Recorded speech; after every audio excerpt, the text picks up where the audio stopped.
Hi viewers, இன்றைக்கி நம்ம சேனலில் 10 பேருக்கு 10 நிமிஷத்தில் பண்ணக்கூடிய ப்ரோட்டீன் ரிச் லட்டூஸ் ரெசிபீஸ் பார்க்க போகிறோம். 6 விதமான லட்டு ரெசிபீஸ் நான் இங்கே ஷேர் பண்ண போகிறேன். ரொம்ப சத்தானது, ட்ராவல் ஃப்ரெண்ட்லி, 2 வாரம் வரைக்கும் நீங்கள் ஸ்டோர் பண்ணிக்கலாம். பசங்க ஸ்நாக்ஸ் பாக்ஸ் ரெசிபிக்கு இது ஒரு நல்ல ஆப்ஷன். பசங்க வீட்டில் சாக்லேட் ரொம்ப கேட்டுட்டு இருந்தால் இது ஒரு பெஸ்ட் ஆல்டர்னேட்டிவாக இருக்குங்க. வாங்க எப்படி செய்கிறதுன்னு பார்க்கலாம். முதல்ல எள்ளு வச்சு ஒரு லட்டு செய்யலாம். இதுக்கு தேவையான பொருட்கள் 2 தான். எள்ளும் வெல்லமும். 2 கப் எள்ளு ஒரு பேனில் சேர்த்துக்கிட்டு நல்லா வறுத்துக்கோங்க. பொன்னிறமாக மாற வரைக்கும் வறுத்துக்கோங்க. இப்போது இந்த எள்ளு நல்லா ஆறுனக்கப்புறம் மிக்ஸி ஜாரில் போட்டு நல்லா பிளெண்ட் பண்ணிக்கோங்க. சாஃப்டாக பவுடர் மாதிரி ஆகிடும். இப்போது இந்த ஸ்டேஜில் வெல்லம் நல்லா பொடியாக பண்ணிக்கிட்டதும் நான் இங்கே சேர்த்துக்கிறேன். 2 கப் எள்ளுக்கு 1 கப் வெல்லம் சேர்த்துக்கணும். இப்போது நம்ம அரைச்சி வச்சுருக்கிறத லட்டு மாதிரி பிடிச்சிக்கணும். அவ்வளோதான், சிம்பிள் அண்ட் ஈஸியாக எள்ளு போட்ட லட்டு ரெடி ஆகிடும். அடுத்து நம்ம வேர்க்கடலை லட்டு எப்படி பண்ணலான்னு பார்க்கலாம்.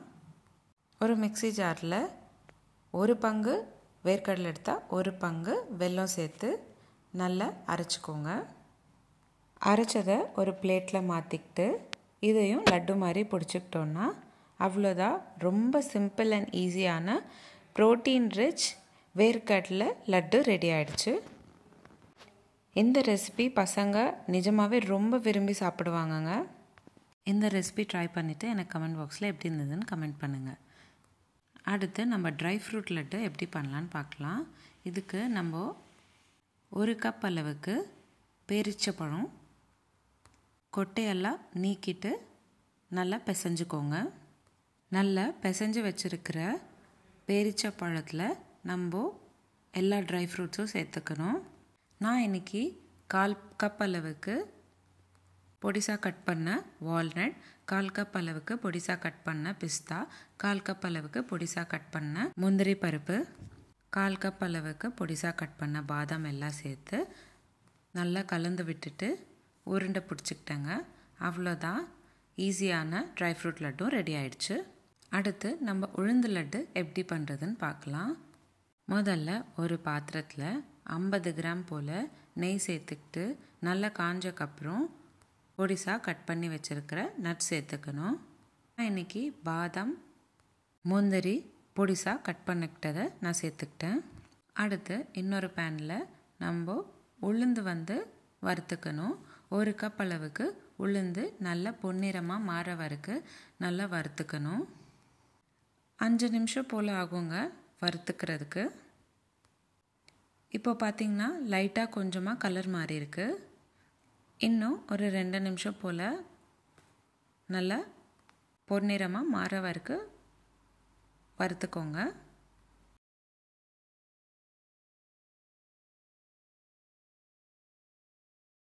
இந்த ஸ்டேஜில் ஸ்டவ் ஆஃப் பண்ணிவிட்டு ஒரு பிளேட்டில் ட்ரான்ஸ்ஃபர் பண்ணிவிட்டு நல்லா ஆற வச்சுக்கணும். நல்லா ஆறுனதுக்கப்புறம் நம்ம மிக்ஸி ஜாரில் ட்ரான்ஸ்ஃபர் பண்ணிவிட்டு நல்லா பிளெண்ட் பண்ணிக்கோங்க. சாஃப்ட் பவுடராக நம்மளுக்கு பிளெண்ட் பண்ணதுக்கப்புறம் ரெடி ஆகிடும். இப்போது நம்மளுக்கு பிளெண்ட் பண்ண மாவு நம்ம சல்லடையில் சலிச்சுக்கோங்க. இப்போது சலிச்சக்கப்புறம் வர மாவில் வெல்லமும் நம்ம பொரித்து வச்சுருக்கிற பருப்பு நெய்யோடு சேர்ந்து நல்லா பிசைஞ்சுக்கணும். வெல்லம் நல்லா பொடியாக சேர்த்துக்கோங்க.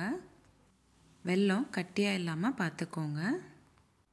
கொஞ்சம் கொஞ்சமாக நெய் சேர்த்துக்கிட்டு உருண்டை பிடிச்சிக்கோங்க. மொத்தமாக ஒரே வாட்டி நெய் சேர்த்துக்காதீங்க. இப்போது நான் உங்களுக்கு காட்டுற எல்லா ரெசிபியும் நீங்கள் 2 வாரம் வரைக்கும் வெளியிலே வச்சுக்கலாம். ஃப்ரிட்ஜில் வைக்கணுன்ற அவசியமும் இல்லை.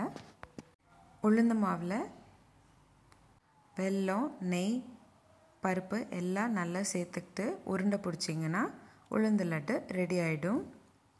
இந்த ரெசிபி ட்ரை பண்ணிவிட்டு எனக்கு கமெண்ட் பாக்ஸில் எப்படி இருந்ததுன்னு கமெண்ட் பண்ணுங்கள். அடுத்து நம்ம சிறுபருப்பு வச்சு லட்டு எப்படி செய்கிறதுன்னு பார்க்கலாம். நம்ம உளுந்து லட்டு எப்படி பண்ணுமோ அதே மாதிரி சிறுபருப்பு வச்சு கூட சேம் ப்ராசஸில் லட்டு பண்ண போகிறோம். அதே மாதிரி 50 கிராம் போல் நெய் சேர்த்துக்கிட்டு நெய் நல்லா காஞ்சக்கப்புறம் பொடிசாக கட் பண்ணி வச்சுருக்கிற முந்திரி பாதாம் சேர்த்துக்கோங்க. அடுத்து இன்னொரு பேனில் 1 கப் அளவுக்கு சிறுபருப்பு சேர்த்துக்கிட்டு பொன்னிறமாக மாற வரைக்கும் நல்லா வறுத்து எடுத்துக்கணும். 5 நிமிஷம் போல் வறுத்துக்கிட்டே இருந்தீங்கன்னா கலர் மாறும். இந்த ஸ்டேஜில் ஸ்டவ் ஆஃப் பண்ணிவிட்டு ஒரு பிளேட்டில் நம்ம வறுத்து வச்சுருக்கிற சிறுபருப்பை மாற்றிக்கிட்டு நல்லா ஆறுனக்கப்புறம் மிக்ஸி ஜாரில் போட்டு நல்லா சாஃப்டாக பவுடர் மாதிரி அரைச்சிக்கோங்க. அரைச்சி வச்சுருக்கிறத நல்லா சல்லடையில் சலிச்சுக்கிட்டு இப்போது இந்த மாவில் பொடியாக இருக்கிற வெல்லத்தையும் சேர்த்துக்கணும். 1 கப் சிறுபருப்புக்கு 1 கப் வெல்லம் சேர்த்துக்கணும். கொஞ்சம் கொஞ்சமாக பொரித்து வச்சுருக்கிற நெய்யும் பருப்பும் சேர்த்துக்கிட்டு நல்லா உருண்டை பிடிச்சிக்கோங்க. அவ்வளோதான், simple and healthy protein rich சிறுபருப்பு லட்டு ரெடி ஆகிடும். இந்த ரெசிபி நீங்களும் வீட்டில் ட்ரை பண்ணிவிட்டு எனக்கு எப்படி இருந்ததுன்னு கமெண்ட் பாக்ஸில் கமெண்ட் பண்ணுங்கள். உங்கள் வீட்டில் பசங்க இருந்தாங்கன்னா கண்டிப்பாக இந்த ரெசிபீஸ்லாம் ட்ரை பண்ணுங்கள். இப்போது அடுத்து நம்ம உடச்சக்கடலை வச்சு எப்படி லட்டு பண்ணலான்னு பார்க்கலாம். இது ஒரு இன்ஸ்டன்ட் ரெசிபியாகவும் நீங்கள் செஞ்சிடலாம். நம்ம உளுந்து சிறுபருப்பு லட்டு பண்ண மாதிரியே 50 கிராம் போல் நெய் நல்லா காஞ்சக்கப்புறம் பொடிசாக கட் பண்ணி வச்சுருக்கிற முந்திரியும் பாதாமும் சேர்த்து நல்லா வறுத்துக்கணும். இப்போது ஒரு பேனில் 1 கப் அளவுக்கு உடச்சக்கடலை சேர்த்துக்கிட்டு ஒரு 2 நிமிஷம் போல் வதக்கிக்கோங்க. ஏன்னா உடச்சக்கடலை சீக்கிரமாக கலர் மாறிடும். நல்லா வறுத்தக்கப்புறம் ஒரு பிளேட்டில் மாற்றிக்கிட்டு ஆற வச்சுக்கோங்க. ஆறின உடச்சக்கடலை நம்ம மிக்ஸி ஜாரில் சேர்த்துக்கிட்டு நல்லா பிளெண்ட் பண்ணிக்கணும். நல்லா பவுடராக அரைச்சிக்கோங்க. இப்போ நம்ம அரைச்சி வச்சுருக்கிற ஒற்றைக்கடலை மாவு சல்லடையில் போட்டு நல்லா சலிச்சுக்கணும். அப்போ தான் லட்டு சாஃப்டாக இருக்கும் சாப்பிடும்போது. சலிச்சு வச்சுருக்கிற ஒற்றைக்கடலை மாவில் அதே மாதிரி 1 கப் அளவுக்கு துருவி வச்சுருக்கிற வெல்லமும் சேர்த்துக்கிறேன்.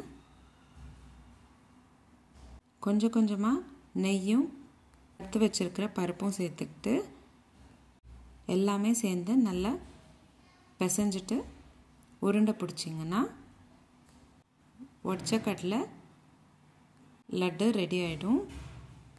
நான் உங்களுக்கு காட்டின எல்லா ரெசிபியுமே நீங்கள் வெளியிலேயே ஸ்டோர் பண்ணலாம், ஃப்ரிட்ஜில் ஸ்டோர் பண்ணணுன்ற அவசியம் இல்லை. உங்களுக்கு இந்த வீடியோ பிடிச்சிருந்தால் லைக் பண்ணுங்கள், ஷேர் பண்ணுங்கள். எல்லா ரெசிபியும் ட்ரை பண்ணிவிட்டு எனக்கு கமெண்ட் பாக்ஸில் எப்படி இருந்ததுன்னு கமெண்ட் பண்ணுங்கள்.